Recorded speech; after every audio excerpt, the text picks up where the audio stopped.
everybody. Thank you again for tuning in to another episode on Sip on This with Connie and Corey. How is everyone doing? We hope you are well and that you celebrated Juneteenth like a bang. Well, anyway, we have some serious stuff to talk about. Connie, let's say cheers. Oh, cheers to everyone. And I see lipstick on her, so she might have been drinking before this topic. This is so good. This is what we call Caribbean smooth. Oh, this is Caribbean smooth. But see, the thing about this is that she has vodka in hers and I rum. So, Connie, you're using Amsterdam, right? Amsterdam book. Amsterdam, and I'm using Appleton rum. I love Appleton. But then, what did you mix it with? Okay, so I like to put a little ice on it, but since the beverage, the mixers were already I didn't have ice. You don't call me out. Oh, I didn't. In the studio, we didn't have ice today. Okay, so I was just trying to say that was just we mixed it with something. But anyway, to start out, I would use a little ice if I had some. Yeah, okay. So if we had ice, next time we'll have ice in our drinks. Anyway. So I say use a little bit of pineapple juice and a little bit of orange juice, because sometimes we all can't do a lot of sweets. But with the ice, it will smooth it out so well. So that's why it's Caribbean smooth. Oh my God! So how was your weekend? My weekend was good. My weekend is good. So what's going on? Well, let me just bring up this topic. I don't know if everyone's aware of it, but I came across it. I was on my way actually to my monthly massage and getting ready to relax and just, clear your head. And on BLS, they announced that the Supreme Court had overturned, the ruling about guns for New York City. So it's saying that now everybody can carry, but I'm not completely sure, but I want everybody to look it up. Don't go by me completely. Right. But it really bothered me. I think the governor of New York can make the change where, you just can't walk around like the OK Corral. Mm-hmm. I think it's up to each. I think what they're saying is we really got to look into it, everybody, is that each state is responsible for itself. Like, go for yourself. Well, my concern is, okay, you can, apply for a license to get a gun, but if you've had any charges whatsoever, ever been arrested, for robbery right down to a parking ticket, you won't get one. So where does that leave a lot of us? And where I'm coming from. So who will be carrying? But you know what, Connie? I mean, when we look at the news and things, we as African Americans, we have guns, and even though they might not be able to license them, they have it. And I feel very, very saddened. I live in Harlem, everybody, and John, my best friend, and I were walking outside, and then when we got in, we heard it was Sunday, and it was Juneteenth, a day of celebration. And John and I were coming in, and we were getting ready for bed, and I said, oh my God, they're having fireworks. And they weren't fireworks. I woke up, and a 21-year-old, and may he rest in peace. He was a promising basketball star. His name was Lee. We want to give his proper name. Lee was a guard for Houston Baptist University. He was going to graduate with his bachelor's this December. This is horrible with these guns. So, Connie, what do we do? First of all, let me say this. My prayers go out to his family. We do. I pray that he rests in power and he rests in peace. Amen. The thing about it, if any young people are listening or the parents are listening, why are we killing each other? I always say that's black on black crime. So whether or not they license this or don't license, we already have it in our community. And it's been going on for a long time. And if anybody's paying attention, it's been worse and worse and worse and worse every day. Every day you turn your TV, something's going on. And usually a lot of crime is done in Harlem. But not just home, but everywhere. Every bubble you can think of. It's just black on black crime. So, but let me tell you what happened to my best friend last night.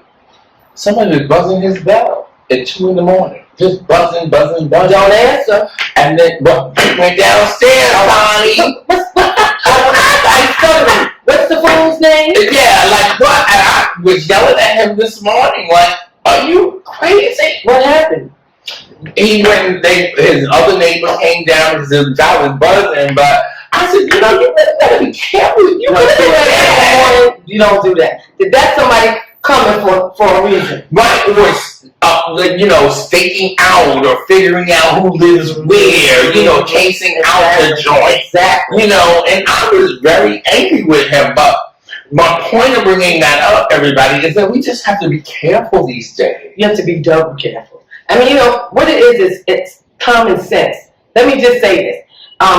There's so many brilliant people out here, and I'm not trying to offend anybody, but a lot of people don't have common sense because a lot of us have good hearts. And so we just assume, no. No.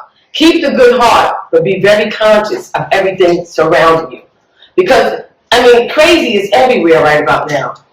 And nobody will be left untouched. So you got to be on top of everything. Your game, the neighbor's game. Everybody. We all have to care about everybody, with each other. I went to vote this weekend. And we want, Connie and I were talking about topics, and we don't want these always to be heavy, but we wanted you guys to realize that this is real life. It's very important. And it's very important. And especially now, I'm not telling nobody who to vote for, but if you want guns, you know who to go. If you don't want guns, you know who to vote for. So it's not for me to tell you. I voted just a couple of hours ago. I just came from voting. Because she was calling me before we were in the studio and everything, and she was like, "Oh my God, I gotta vote," and I'm like, "Just go vote." Yeah. Because we need everybody to get out here. Because sometimes we don't think that change is going to happen. That's how it happens. But that's how it truly happens. And when Connie called me earlier, I'll be honest with you, I was like, we can't talk about these topics. Because, but as we started really talking about it, I really started to say, well, you know what, this is important. Yes, it's really important. Yeah, and I it's just like the young man we spoke of. We want to say Lee is 21. Speak your name. You're a legend. Speak your name. Yeah. He is a legend. He's a legend. This young man was on his way to greatness. So we speak your name, Lee. Yeah. So this is, and we got to do something. We can't just sit here because we have to get angry, but not in a way that we are being hostile. We have to be smart about our anger. And I just feel like we are not often smart. We don't strategize. Exactly. We don't come together as it's not a black or white issue. No. White kids are getting killed in school. Everybody. Black kids are getting killed.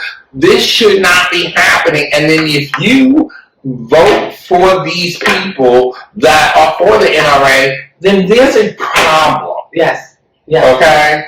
There is a problem, and you have to look in the mirror because you are part of the problem. Yes. Because you're enabling them. By voting for them, you're enabling them. You're saying it's all right to go out and kill a 6-year-old, a 10-year-old, a 99-year-old. You're saying it's okay. And it's not okay. I think that I spoke to someone else earlier. It was so funny.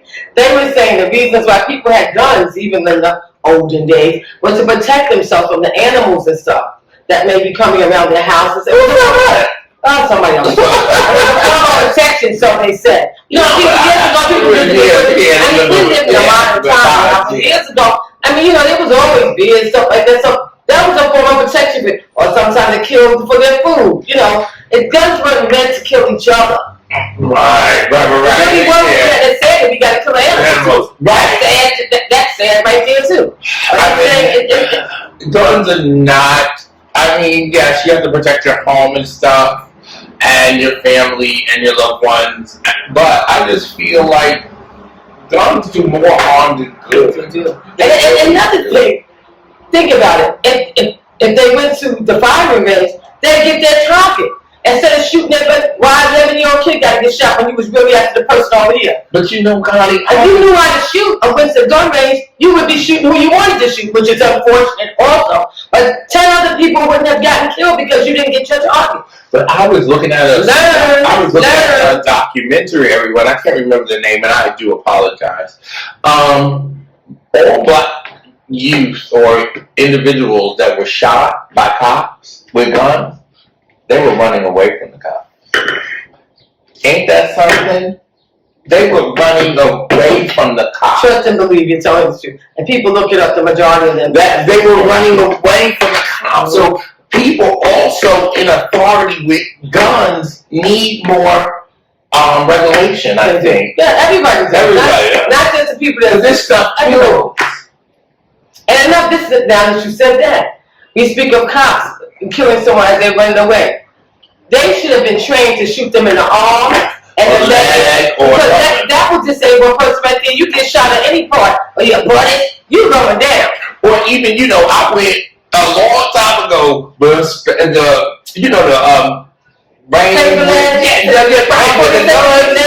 with his paint or something. I had a birthday card. Yeah. Laser, right, or not even laser, but with a gun.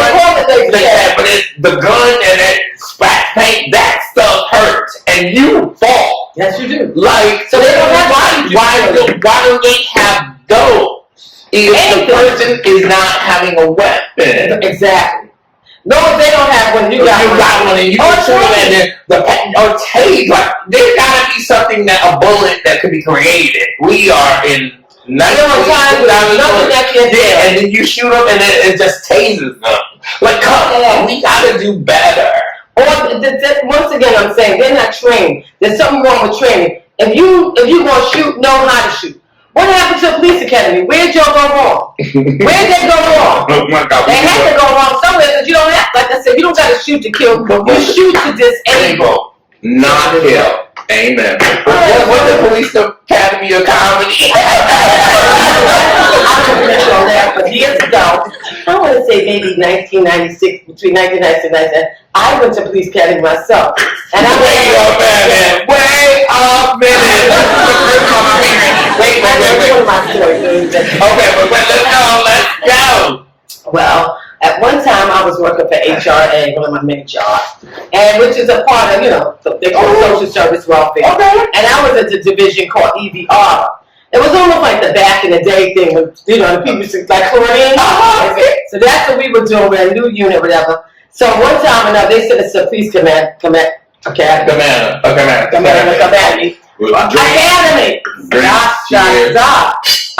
For training, and I got paperwork and everything, and I made it through the training. But we didn't do no gun range, but there were certain things they taught us, tactics, things to do.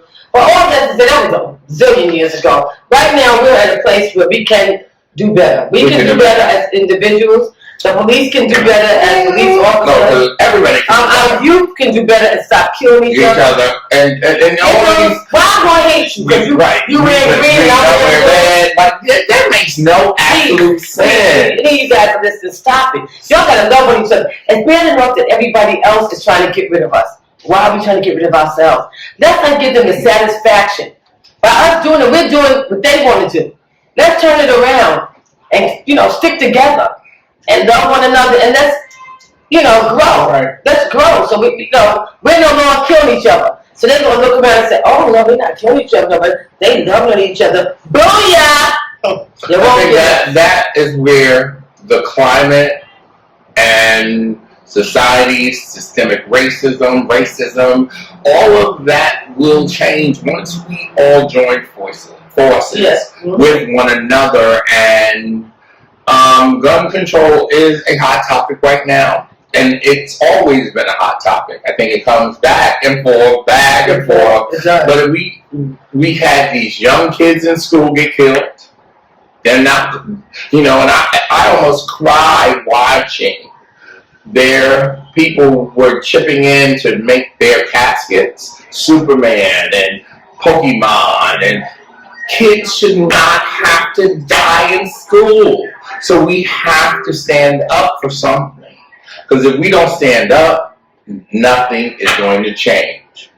So, Connie, what did you do this weekend? On a lighter note, because we're going to change the topic now. On a lighter note, I had a very interesting few days. I went to the Berkshires. Fancy. Okay. So the reason I was going with some friends who usually do their timeshare, they generally invite me. Okay. So I went, but also they had got comp tickets for Patty LaBelle because they're gamblers. So I only thought to myself, well, let me get some tickets. That was about a week or so before we went. And fortunately, I was able to get some. But here's the ticket. But we were in the Berkshires and Great Barrington. Mohegan Sun, that's the part of the Berkshires that I was in. I was Great Barrington, Massachusetts, so that's what it is. But surprisingly, it's not as far as going to the vineyard or Cape Cod. It's really crazy because it's a 2.5 hour ride. Where if you go to the vineyard, or Cape Cod, it's about 5 hours. But anyway, make a long story short, Mohegan Sun is where Patti LaBelle was performing. Okay. And keep it in mind, we're at Great Barrington, Massachusetts. We didn't know it was a 2.5 hour ride. Wow. I know Connie was a little mad. Listen, I didn't have to drive, fortunately. Okay. The gentleman that was with us, he drove, but it was a hike. So once we got there, you were exhausted. No, I was exhausted. I didn't have to drive. We saw the show. Patti was good. Patti was good. She kept saying, I'm 78. Until she looked like she was 40. Oh, shit. And did she really sing so great? She did. Her song, her voice is amazing. She didn't roll on the floor, but she kept her shoes on. Well, shit. At that age, 70, well, how old is she? She said 78. Oh, well, I was 78 and looking right. Miss Patti, congratulations. She didn't spend too much time on the stage. Listen, that's how it is. Her background singers and her band is amazing. And at one time, I was close with her band manager, Bud Ellison, but he passed away. So here's kudos to Bud Ellison. May you rest in peace. So otherwise, we made it, and we had to wind up spending the night, finding a hotel nearby because we weren't able to drive back because going back to Great Barrington, you don't know, you might run into a bear, you don't know what it could be anything. Not to be, forget the D, it could be anything. So we said no, it would be better for just But you had a nice weekend. I had an amazing time, well, Connie, good experience. Everything was good. But Connie, you know what? I had a conversation with a friend of mine, right? You know me and my conversations. Ooh. So no, he was dating somebody because we talked about politics stuff, and he's dating somebody that doesn't have the same politic viewpoints. What do you do in that scenario? Well, this makes it a little nasty. It ain't working. That's all I said. I would say it could work. I mean, I just go into the bedroom. Really? You don't normally do. And when you finish, one of y'all stay in the bedroom with that show you want to watch, and the other one come out with. But I feel like that's not true because that means that that's what they think. That's how they believe. So then that means that relationship is just sex. Oh, sorry. Sorry. I mean, so you're saying in order to grow, we have to have the same mindset. We should be thinking on the same plane. Is that what you're saying? If you're Democratic and I'm Republican, we can't make it? Hard question, everybody. Connie's just please call in. This is honestly what we are trying to prove. Is we challenge each other, and I just feel that's a good question for everybody. If you and whoever you are with, I'm sure there's even husbands and wives that are already like that. People that have been married for years that are already like that. One thinks one way. So do you think they should get a divorce? Well, but okay. So here I want Roe v. and Wade is at challenge and promote abortion. Oh, wait a minute. Let me throw this out there. They ain't got no formulas for the babies. Right. But if you was raised by your cousin Joko, right, how you won't need the baby? It's the so you bring a great point, Connie. Like, okay, so I'm dating somebody that does not believe in abortion, but I do. We're going to have a discrepancy at some point in life. Like, how can I, don't discuss it. So we can live through life? I mean, how do you I don't think you all should get into a conversation or conflict grounds. If you love that person, you love that person. I mean, I don't think I'm going to turn around and dislike you because, your belief is different from mine. What you got to do is just leave it alone. If everything else is working and that's the only thing that you have a problem with, and you've been with this person for years and they bring what you want to the table, why bother to kick them to the curb over one thing? But then what happens is that I was raped, and now you're carrying a child. You carry a child. I don't want that would have happened. Right, but and everybody, this is an extreme. Okay, so I know if he come out with a baby, I'm getting I'm getting ready to get up. Okay? I've had many babies. I'm getting up. And the show has ended. Bye. So I'm saying no, it's not that. I can understand what you're saying, but that's not going to happen for you anyway. Right, but for you, like say you're a woman, or even your daughter. That happens. Everyone out there is ready for it. And Zaraya, her daughter's married, happily married, but let's say Zaraya was in a situation and her husband was not into certain things, or just, not things, I hate to say it, but just his political viewpoint, but something happened. And he didn't want her to happen, but right. It happened by you walking the door. Right. What do you date that person? Do you? But because I no, I mean it's not even about dating. We're talking about you're talking about a situation where something happened tragically, and now and they're saying to you, oh, so what? She was like I said, raped by your cousin Joe. Right. You're gonna have this baby. So what do you do?